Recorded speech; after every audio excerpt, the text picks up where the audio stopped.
Olá, sou Renato Tardivo, psicanalista, escritor, professor universitário, e estou aqui para falar um pouquinho do curso que eu vou ministrar no Astrolábio nos dias 11, 18 e 25 de março, 3 sábados, intitulado A Postura Ambígua de Freud, Diálogos entre Psicanálise, Arte e Literatura. Bom, o minicurso, né, ele vai ser compreendido em 3 aulas, portanto. Na primeira aula, eu vou privilegiar a apresentação de um campo da psicologia da arte.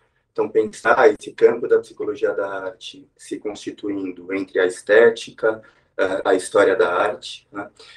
A gente vai seguir como principal referência para essa primeira aula um texto do João Fraise Pereira, psicanalista, professor universitário, um dos pioneiros no campo da psicologia da arte aqui no Brasil. Tá? E a ideia é que, a partir, então, da apresentação, da construção desse campo da psicologia da arte, a gente vai estar falando de uma problemática, né? Quer dizer, de um campo mais amplo, que se abre aí para uma série de possibilidades, e aí, a partir dessa série de possibilidades, a gente vai fazendo um recorte, recorte esse do qual decorrem os nossos problemas, nossas questões, perguntas, análises, né? Que vão ser atravessados, de acordo com o recorte do curso, pela psicanálise, que será, portanto, a nossa fundamentação teórica. Então, dentre as muitas possibilidades compreendidas, inauguradas no campo da psicologia da arte, a gente vai privilegiar as relações, né, aspectos da relação entre psicanálise e arte, e vamos discutir justamente esses aspectos na segunda aula, no segundo encontro. Né? Portanto, esse segundo encontro, a gente vai pensar nos termos de fundamentos. Né? Esse primeiro, problemático, segundo, fundamentos. E no terceiro encontro, aí sim, a gente vai encaminhar esse nosso problema de pesquisa atravessado por esses referenciais teóricos, de modo a que eu apresente duas análises, né, trabalhos que eu realizei por meio desses referenciais. Então, a minha leitura do romance Lavoura Arcaica, do escritor paulista Raduan Assar, né? Romance publicado pela primeira vez em 1975, e é considerada aí uma das obras mais importantes da literatura brasileira, né, nas últimas décadas, certamente. E também uma análise do filme Ensaio, Jogo de Cena, do cineasta brasileiro Eduardo Coutinho, já falecido. Também trabalhei com esse filme. Essas minhas análises estão publicadas em 2 livros. O primeiro deles, Por Vir Que Vem Antes de Tudo, Literatura e Cinema em Lavoura Arcaica. E a análise do jogo de cena é um dos capítulos do livro Cenas em Jogo, Literatura, Psicanálise, Literatura, Cinema, Psicanálise, ambos publicados pela Ateliê Editorial, com coedição da FAPESP. Bom, falar um pouquinho mais sobre cada uma dessas aulas, né? Ainda a título de apresentação, eu venho trabalhando a relação psicanálise e arte, sobretudo nas linguagens da literatura e do cinema, já há alguns anos. Né? Então, a ideia é poder apresentar para vocês parte dessas pesquisas, né? Parte dessa pesquisa, dos meus diversos trabalhos. Então, o João Fraise Pereira, autor que eu mencionei, um dos pioneiros da psicologia da arte no Brasil, no texto A Alteridade da Arte, Estética e Psicologia, texto esse primeiro publicado como um artigo na revista Psicologia USP, ele é facilmente aí está disponível na internet, e depois ele foi reescrito e incluído num livro do João Fraise Pereira, chamado Arte e Dor, Inquietudes entre Estética e Psicanálise. Né? Então, nesse capítulo, ou nesse artigo, João Fraise vai começar afirmando que o movimento entre arte e psicologia, né, quer dizer, as possibilidades aí, pensar as relações entre a arte e a psicologia, não é algo recente. Ele vai partir da hipótese de que antes mesmo do advento da psicologia, enquanto área do saber, enquanto disciplina, a estética já se abriu, como ele vai dizer, à psicologia que estava por vir. Então, esse é um ponto de partida interessante e fundamental, desse ponto de vista, para que a gente possa pensar e operar as analogias entre as artes, a literatura e a psicanálise, não é? A consideração de que a estética ela é anterior à psicologia e à psicanálise. Mas a estética, inicialmente vinculada à perspectiva do belo, depois, ao se abrir à experiência estética, enfim, vai se distanciando de um domínio metafísico e se aproximando de um domínio propriamente psicológico. Então, a gente vai discutir possibilidades, significados dessa expressão, experiência estética, trazendo autores e artistas como Michel Duchamp, Luigi Pareisson, Maurice Merleau-Ponty, Carlo Argan, para justamente poder pensar essa relação artista-obra, espectador, e propor a entrada, né, do campo da psicologia da arte, se ocupando justamente das relações possíveis entre esses povos. Né? Vamos, então, a partir dessa explicitação mais ampla do campo da psicologia da arte e apresentando a possibilidade da psicanálise como uma fundamentação teórica para encaminhar essa problemática.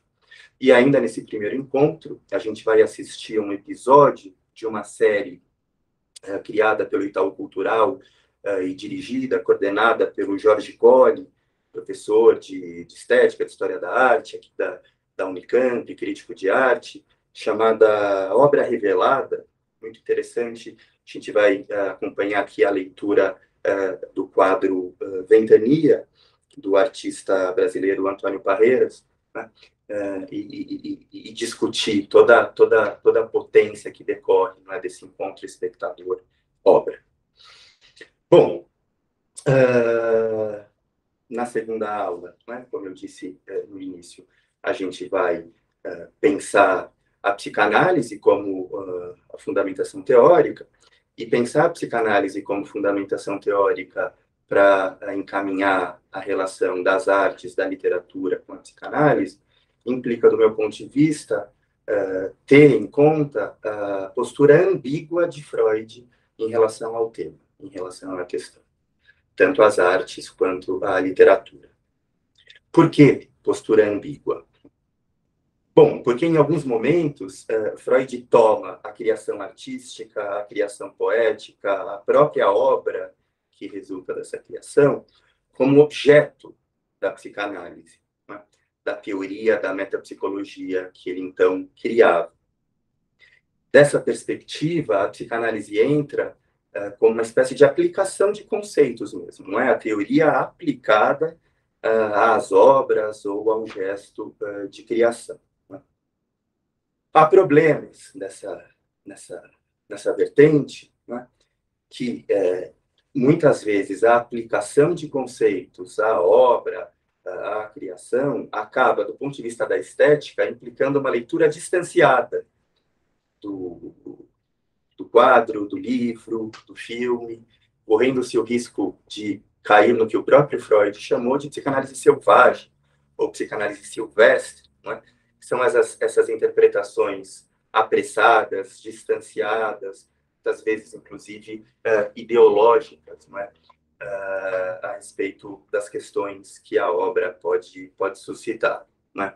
Agora, essa perspectiva de tomar a criação e as obras como objeto, ela foi muito importante ao longo da obra do Freud, porque permitiu a ele criar conceitos fundamentais para a psicanálise não só freudiana, como na psicanálise pós-freudiana e que praticamos hoje na contemporaneidade, por exemplo, a noção de sublimação, que é a ideia da conversão das pulsões sexuais em pulsões de saber. Né? Então, a importância e a relevância da sublimação para a psicanálise é quase que incontestável, né? Que não significa que essa postura de aproximação da psicanálise com as artes não seja problemática, ou, enfim, né, que deva ser feita aí com um mínimo de cuidado. A gente vai falar disso com calma ao longo do curso. Mas qual seria uma outra abordagem, uma outra vertente que marca a aproximação de Freud às artes, à literatura, também presente em textos Freud, né? Essa vertente ela acaba aparecendo muitas vezes a partir de um texto mais constrangido ou mais resignado do próprio Freud, que buscava a afirmação da psicanálise enquanto ciência, e aí, nesse sentido, se encaixaria, né, seria mais pertinente a vertente 1, que é justamente a perspectiva que vai privilegiar as correspondências, os parentescos, as analogias, as aproximações entre as artes, a literatura e a psicanálise. Tendo em conta, como o próprio Freud vai dizer numa passagem de os estudos sobre a histeria, um dos primeiros textos, né, publicado em 1895, em coautoria com Breuer, as especificidades da matéria. Não é? Então, os casos clínicos que ele ali publicou, talvez mais se parecessem às novelas, aos romances, como Freud vai dizer no texto, do que aos artigos científicos, e aí ele vai dizer, bom, isso não se deve à minha predileção, mas às especificidades da matéria. Então, há aí um reconhecimento de Freud das analogias entre a psicanálise que então estava sendo criada e a estética e a literatura. Né? Em outra passagem, que também a gente vai discutir aqui, ele vai mencionar que ambas, tanto a psicanálise quanto a literatura, se voltam aos mistérios da alma humana, né? E por aí vai. Bom, essas duas vertentes, um tanto opostas, né, já que uma visaria ou autorizaria a psicanálise e o psicanalista a aplicar o seu conhecimento à obra compreendida como objeto, e a outra vertente vai buscar justamente no âmbito mais horizontal, não é, os parentescos, as analogias, as aproximações, de modo que ambas possam, utilizando uma expressão da Noemi Moriscon, psicanalista de São Paulo, que eu gosto muito, possam estabelecer uma espécie de fertilização recíproca. A arte e literatura alimentadas pela psicanálise, psicanálise alimentando a arte e a literatura. A gente vai ver o quanto essas duas vertentes não são necessariamente excludentes, né, desde que tomados os devidos cuidados, pensando aí as maiores potências, né, quer dizer, uma fertilização recíproca quando se opera essa analogia.